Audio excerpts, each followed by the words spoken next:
Hello दोस्तों, नमस्कार। हमारे चैनल में आप सभी का स्वागत है। मैं आप सभी के बीच एक कजरी गीत लेके आए हैं। जैसा लगे कमेंट बॉक्स में जरूर बताना और चैनल को लाइक सब्सक्राइब जरूर करना। प्लीज़ दोस्तों, वीडियो को फुल वॉच करके देखना।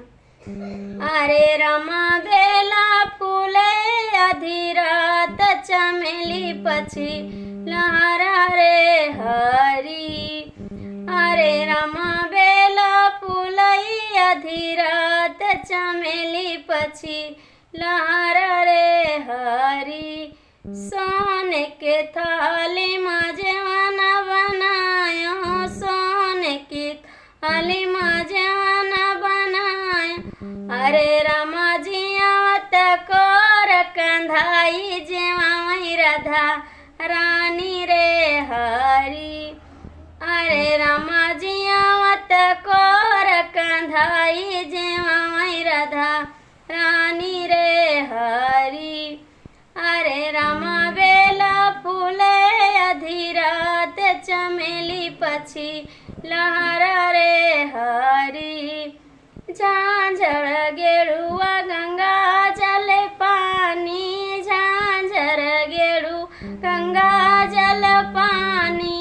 अरे रामा घुटई कोर कंधाई घुटवई राधा रानी रे हरी।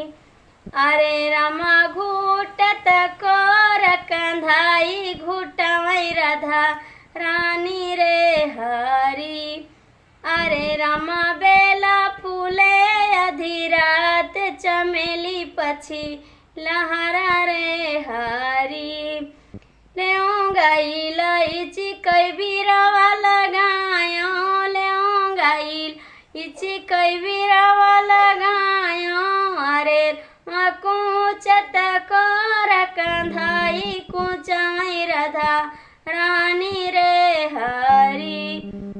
अरे रामा कूचाई कोर कंधाई कूचाई राधा रानी रे हरी। अरे रामा बेला फूले आधी रात चमेली पछी लहरा रे हरी।